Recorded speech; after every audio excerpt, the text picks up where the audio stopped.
Happening now, we speak to a local beer distributor who is donating canned water to volunteer fire departments, and how a produce program is helping those receiving SNAP benefits have access to fresh fruits and veggies. Plus, how a famous Chautauqua County transport is getting a rebrand. Live and on demand, this is WNY News Now. Thank you for joining us for WNY News Now. I'm Bronson Rasmussen. Those stories and more are coming up, but first, the city of Dunkirk is gearing up for the 30th National Night Out event. Many communities over the years have ended their night out program. Now Dunkirk assures those looking forward to celebrating their program it's still going strong. The continuation of the program directly correlates to the coordinators. The police department, fire department, and citizens all working together to promote safety. The department explains that the Night Out program is designed to spread the message of safety and strength throughout the community, while simultaneously showing criminals that the city is not afraid to fight back. The National Night Out will take place on August 1st, when citizens lock their doors, turn on their lights, and spend the night celebrating with their neighbors and community officials in Washington Park. Officials are seeking volunteers to assist with the event and ask anyone interested to arrive at the park early to sign up. The Dunkirk Police Department will be at Washington Park during the event with patrol cars and items for children in attendance, as well as McGruff the Crime Dog making an appearance. The goal of the event is to promote transparency between officials and the public, in addition to building strong relationships with the community. While a local beer distributor is continuing their efforts to donate emergency drinking water to volunteer fire departments. The Arthur R. Gren Company donated a pallet of emergency drinking water to the Silver Creek Volunteer Fire Department Thursday morning. Every year, Anheuser-Busch pauses their beer production to can emergency drinking water, ready to help out in disaster situations. The brewing company teamed up with the National Volunteer Fire Council to create the Emergency Drinking Water Firefighters Program. The Jamestown-based distributor sent over 2,300 cans to the North County Volunteer Firefighters. This effort is a part of Anheuser-Busch's commitment to deliver more than 2.5 million cans, more than ever before, to volunteer fire departments across the country in support of disaster preparedness and relief efforts for this year. Now in the 5th year of this initiative, Anheuser-Busch and Arthur R. Gren are expanding our reach to demonstrate our shared dedication to the communities we serve. More than 2/3 of America's firefighters are volunteers, often serving on the front lines in their local communities with limited resources and staffing. These first responders rely on clean drinking water to stay hydrated in times of need. This emergency drinking water donation is an essential resource to help prepare our local heroes ahead of time rather than wait for a disaster to strike. It is Anheuser-Busch's goal to donate 2.5 million cans in 2023. Since the program began in 2019, over 8 million cans of water has been donated. Field and Fork Network has once again been included in the New York State budget, which in turn will help expand the Double Up Food Bucks program. Now this program gives those receiving SNAP benefits the opportunity to not only purchase fresh fruits and vegetables, but also receive coupons for every dollar they spend to go towards more produce. Our Alyssa Wright has more. As the ranking member of the Senate Agriculture Committee, I know how critically important it is not only for our farmers, but for those folks that want to make sure they get good nutrition as part of their daily lives. And the Double Up Food Bucks program, I really embraced because I know how it will help people. It magnifies their buying power. And as we all know, right now we have inflation, food prices are on the rise, and the Double Up Food Bucks allows those folks that are getting SNAP benefits, particularly our seniors, the ability to have more buying power. The senator recognizes the importance of eating healthy and supporting local farms. It's about being able to bring fresh produce, locally grown foods to those who could use it. And right here is a perfect example. The folks that live in this area that might otherwise not have access to fresh produce can have that thanks to the efforts of the mobile market, the Jamestown Public Market, and of course Field and Fork Network. And this mobile market, they showed up They opened the back of that truck, and within like 10 minutes, boom, we had a farmer's market. What an amazing thing that is. In the end, Senator Borrello is very grateful for those who support the program. We've been at farmers markets in Batavia, Jamestown, up in the Dunkirk, and more to come. You know, I represent 5 counties in the 57th Senate District, and Field and Fork is really hitting all of them. So thank you so much for what you're doing, and I just want to say thank you very much also to the governor and everyone else that has been supporting the funding of the Double Up Food Bucks program. So thank you again. The Jamestown Mobile Market will be making weekly appearances at the Silver Tree Senior Center, as well as several other locations throughout the Pearl City. For more information, you can visit their Facebook page. Alyssa Wright, WNY News Now.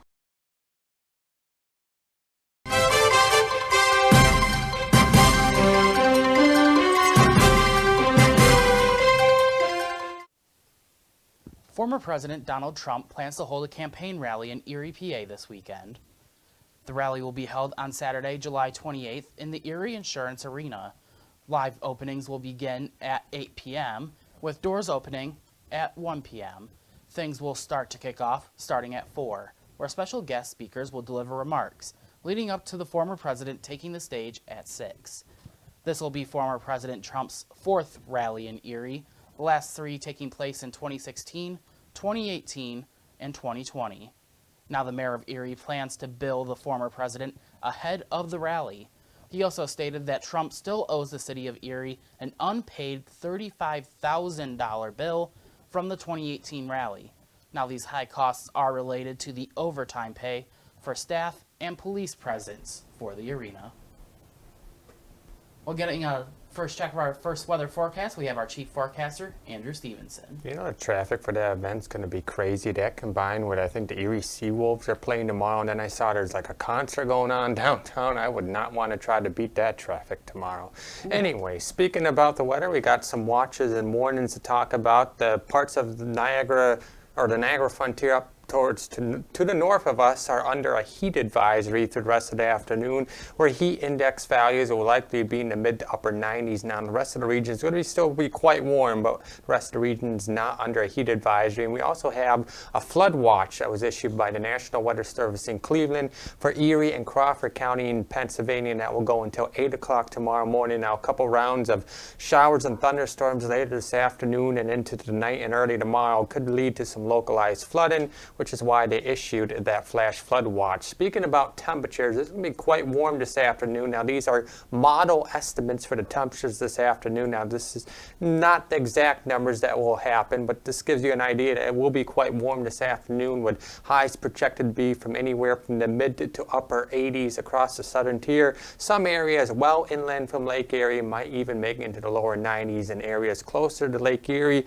will probably end up in the low to mid 80s in the afternoon. So it just gives you an idea. It's going to be quite warm this afternoon, but a cold front will move through tonight and tomorrow, and that should cool things off heading into the weekend and early next week. The almanac, we made it to a high of 75 degrees yesterday in the city. Our low was 66, and the record high for today, 96, set back in 1941. The record low of 40, set back in 1977. So here is your first defense weather forecast. Through the rest of the afternoon out there, should be a mainly dry day out there with partly sunny skies. Can't rule out maybe an isolated shower or thunderstorm this afternoon even, but the bulk of the showers and storms will hold off until overnight. Winds today southwest at 5 to 10 miles per hour, and again highs will range from the lower to mid 80s at the Lake Erie shoreline to the lower 90s well inland from Lake Erie. I'll have a look at that full forecast, including a weekend, coming up in just a few minutes. All right, Andrew, thank you very much. As WNY News Now continues, authorities continue to investigate a New York City crane that fell. Now questions are arising on the company's past safety failures. And later, we have updates on multiple train derailments. Stay with us, as WNY News Now will be right back. Catch your first defense forecast daily on WNY News Now.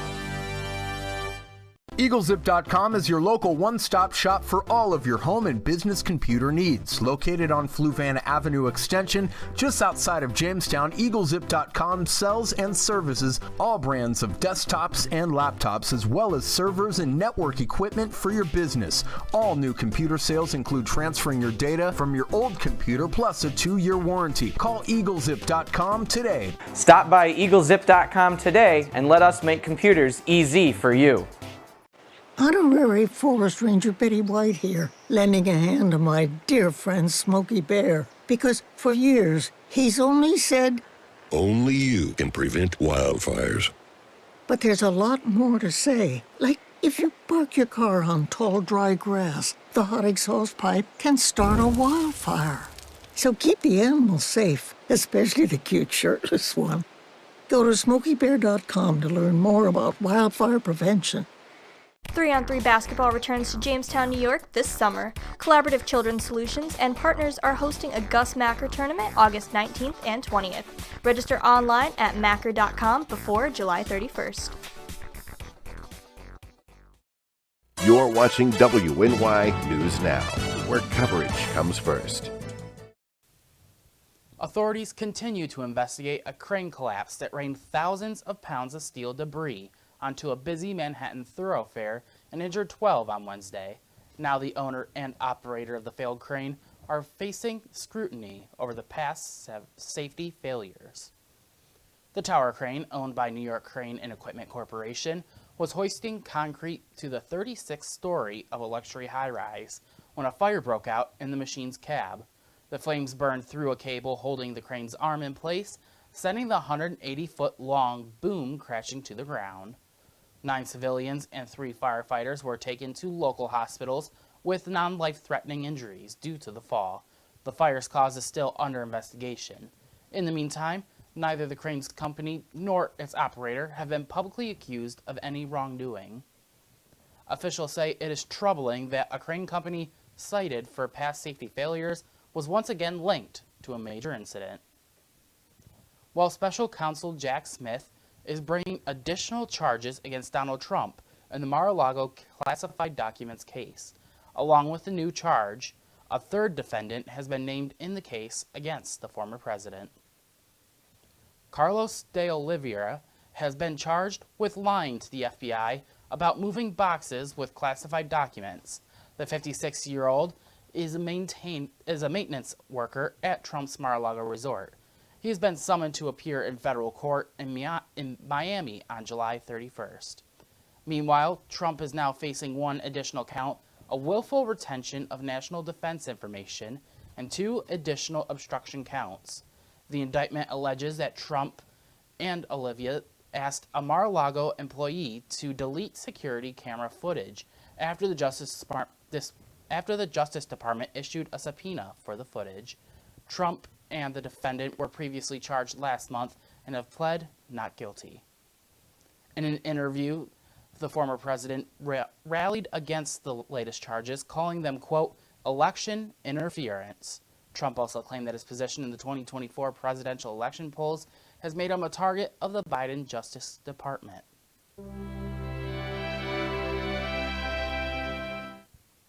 A St. Louis man admitted to stealing over $100,000 in Veterans Administration disability benefits through fraudulent medical claims.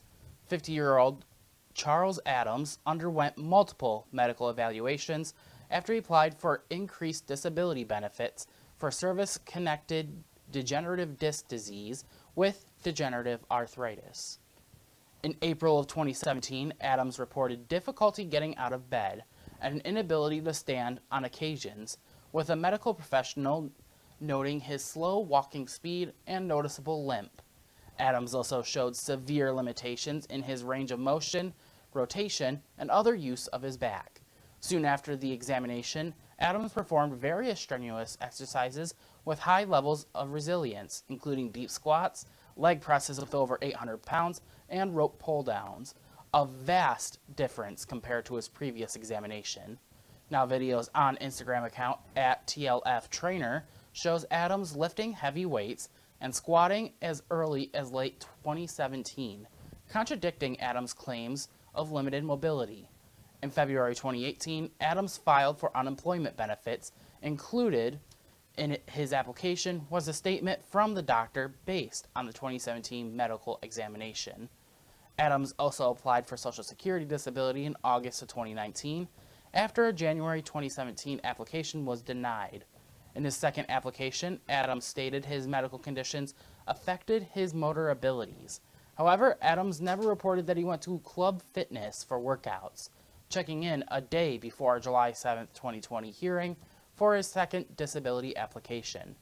Investigators watched as Adams walked normally and carried bags of trash before his examination. However, once Adams arrived, he was walking at a slower pace and with a cane. Adams is scheduled to be sentenced on October 25th with charges carrying a maximum penalty of 10 years in prison, a $250,000 fine, or both. He will also be ordered to repay the $106,245 that he had received. While investigators say poor track conditions led to a deadly train derailment in Montana back in 2021. The Amtrak train was traveling from Chicago to the Pacific Northwest when 8 cars came off the rails. 3 people died and 49 others got hurt. The National Transportation Safety Board released its final report Thursday. The NTSB says a combination of conditions impacted the tracks in Liberty County, leading to the derailment. The report also found that some windows failed to stay in place when the BNSF train car rolled over, causing injuries to be more severe. Investigators said the Federal Railroad Administration should enforce tighter regulations on track conditions. Continuing coverage, the March train derailment in East Palestine, Ohio, has cost Norfolk Southern a little under $1 billion. In an earnings report Thursday, the railroad said it set aside $416 million this quarter for cleanup costs. That comes after it had already spent $387 million last quarter on cleanup and compensation. The company also estimates it lost up to $200 million on transportation that had to be diverted to trucks or other railroads due to service disruptions. The accident took place on a major track corridor that connects Chicago to the eastern U.S. Norfolk Southern also missed Wall Street expectations for earnings this quarter, but still, the company's stock has only lost about 5% since the derailment.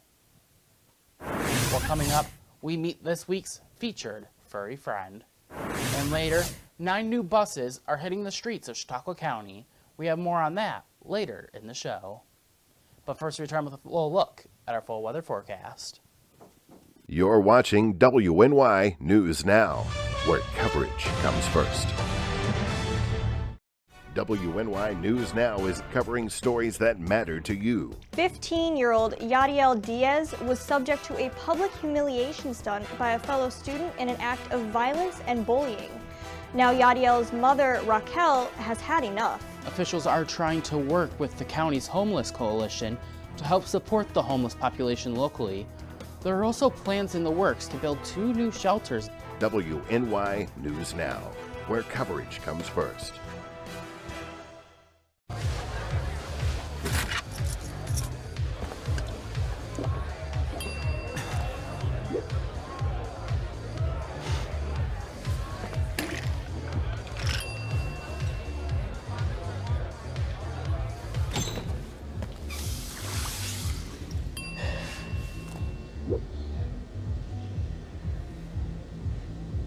If you need to do something to feel okay to drive, you're not okay to drive. Don't drive buzzed. 3-on-3 basketball returns to Jamestown, New York this summer. Collaborative Children's Solutions and partners are hosting a Gus Macker tournament August 19th and 20th. Register online on macker.com before July 31st. Catch your First Defense forecast daily on WNY News Now. Fast, accurate, and every day. First Defense weather. Welcome back to WNY News Now. Current conditions in downtown Jamestown, rather partly sunny skies. 78 degrees is the current temperature to Jamestown Airport with a southwest wind of 8 miles per hour, and the dew point is at 69. Well, as I said at the top, most of today is going to be dry, but eventually a cold front is going to move through overnight tonight into early tomorrow morning, and that cold front is going to bring with it some showers and some thunderstorms and potentially some heavy rain and gusty winds.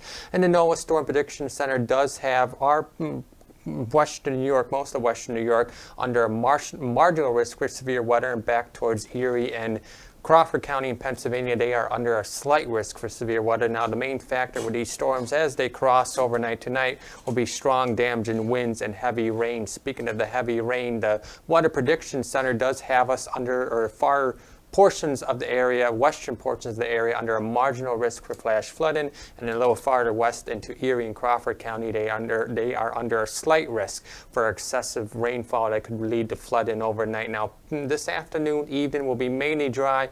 Can't rule out a couple of showers of thunderstorms, but the bulk of the storms will be moving through overnight. Here's what's happening across the northeast right now. The main cold front is still up across Canada. That's going to drop through tonight, but the system back across portions of Indiana, Ohio will slide by just to our southwest. That could touch off a few afternoon showers and thunderstorms, mainly across northwestern Pennsylvania and the southern tier. Again, most of the region will be dry this afternoon, so let's time it out on Future Scan.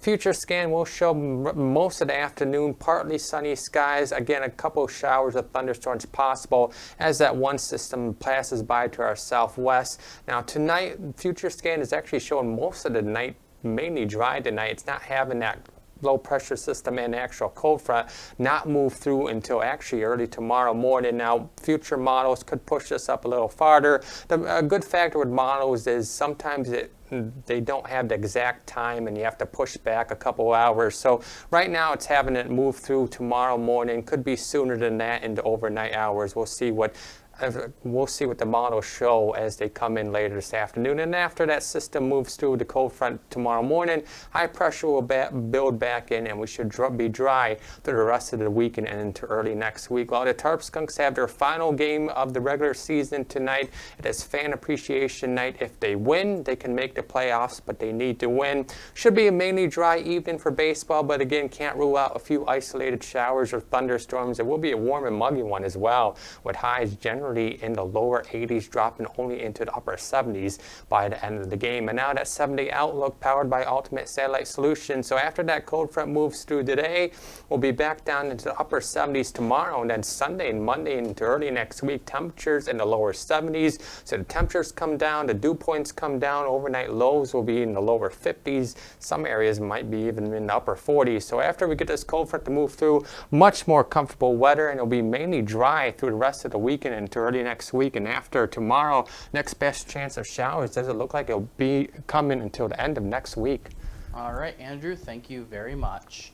And now for our Pet of the Week segment.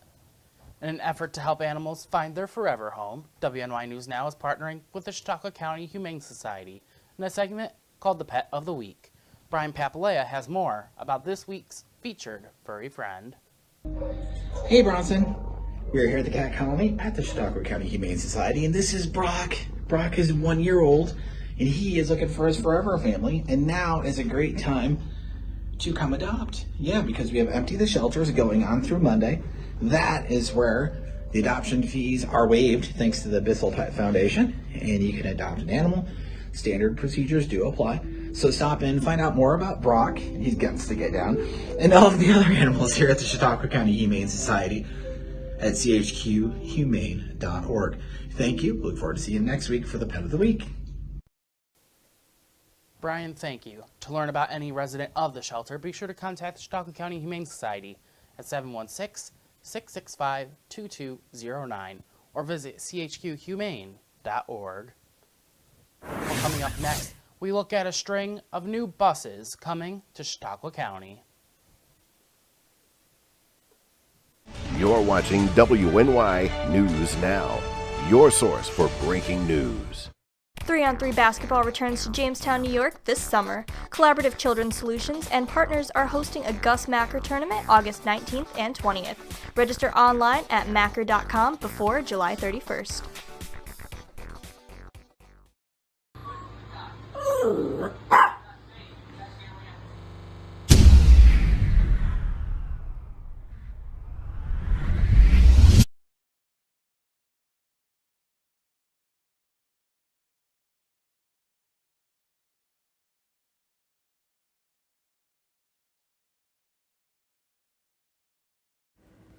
If you want to speak truth to the masses, make it funny for the classes.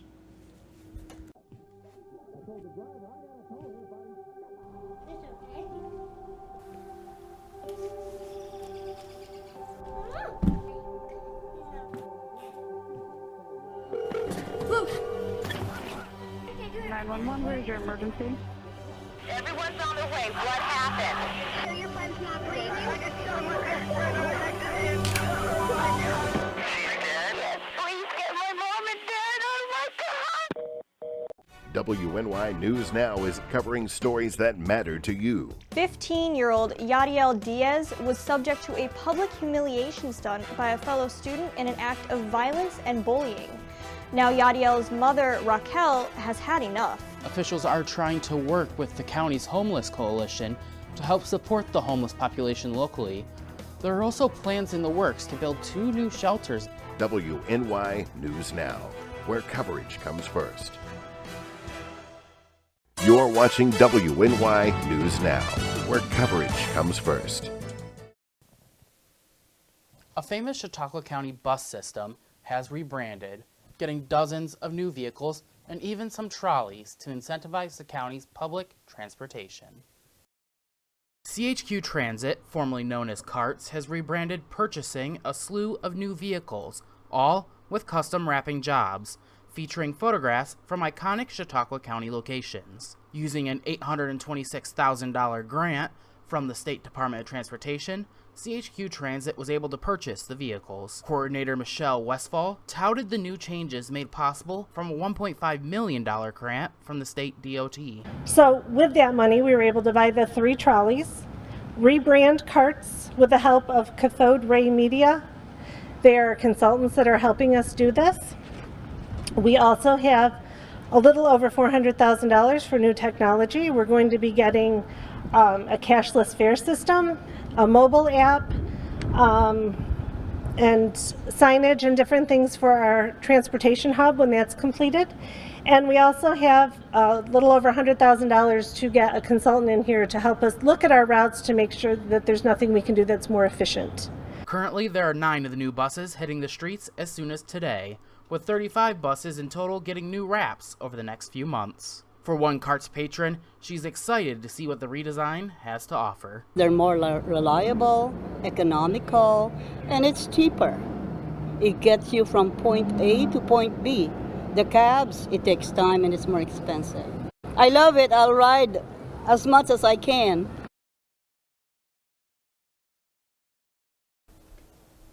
Now, Andrew, in addition to all that, there will be those 3 hybrid public trolleys. You might have seen the footage there towards the end.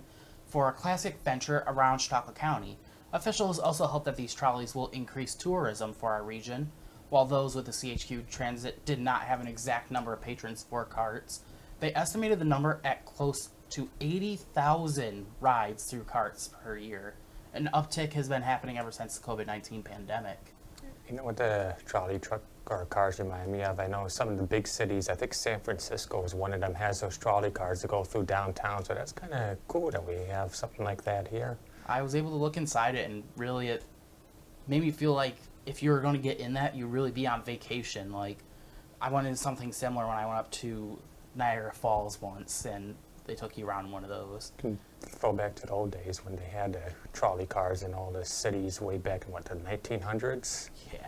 And those trolleys are hybrid too. The CARTS buses still run on gas, but the trolleys are trying to move forward and advance, and it's going to be interesting to see how CARTS will be able, well, now CHQ Transit, will be able to come back to our region now. I think they mentioned that they were going to go to a cashless system, but they'll still allow people, if they want to use cash, to still be able to use cash if they wanted. Yeah, there's the little deposit box where you can use cash. You can still buy your tickets there for how many ever rides. But they want to get a mobile app out and be able to make it so they can accept cards. So, because there's some people that just don't have cash anymore. It's good. We can have both ways going. Maybe you'll start taking them to the Tarbskunks game. Yeah, one last game tonight, and they have to win to be able to make the playoffs tonight. And hopefully they can bring home a win. And after the second game got rained out last week, they're doing their pink jerseys tonight. So that'll be fun to watch. Definitely. Well, we'll catch up with you on how they do coming up next week. But for now, that's all the time we have left for today. We'll leave you with a live look over Randolph.